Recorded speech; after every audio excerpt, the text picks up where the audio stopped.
You know, the smartest people out there, they all have this one habit in common. It's a habit you've probably been told is a little strange.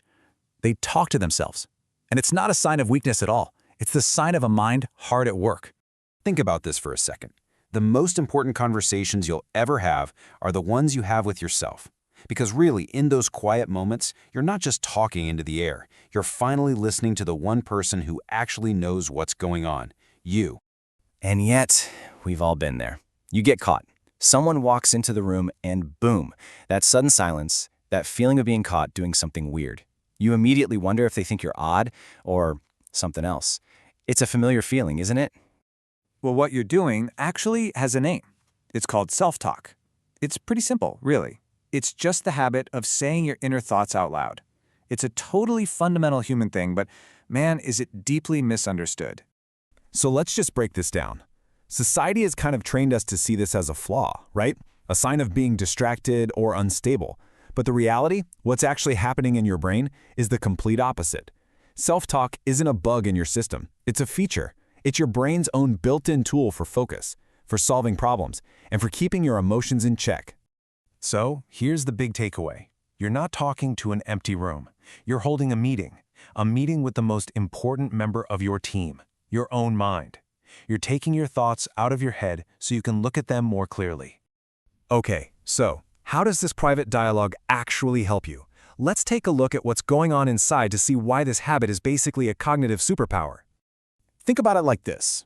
When all your thoughts are just a tangled mess inside your head, just stating the problem out loud is the first step to untangling them. It forces you to put some structure to the chaos, and all of a sudden, you can separate what you feel from what you actually think. And that right there, that's usually where the solution is hiding.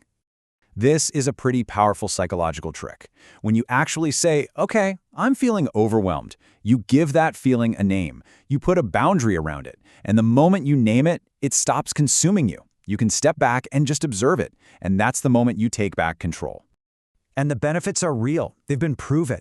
Talking to yourself actually boosts your memory. It sharpens your focus, almost like you're giving direct orders to your brain.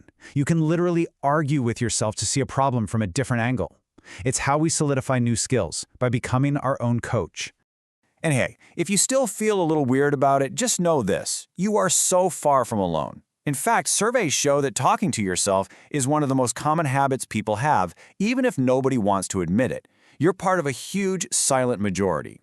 So this brings us to the real truth here. Self-talk isn't just some quirky habit. It's actually a sign of a highly engaged mind. A mind that's always working, always analyzing, and trying to understand itself and the world around it. You know, maybe this is why some people find it unsettling. They were comfortable with the version of you that kept all those thoughts locked inside, the quiet you. But you figured out that silence isn't always peace. Sometimes it's just unexpressed chaos. And when you started speaking, you started to organize it. This is the most important part.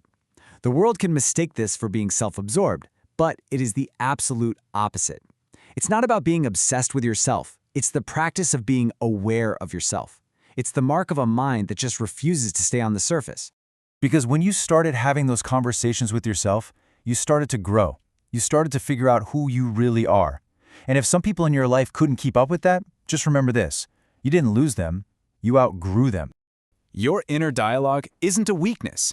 It's your most powerful tool. It's where you find your clarity. It's where your growth begins. So the only question left is, what important conversation are you going to have with yourself today?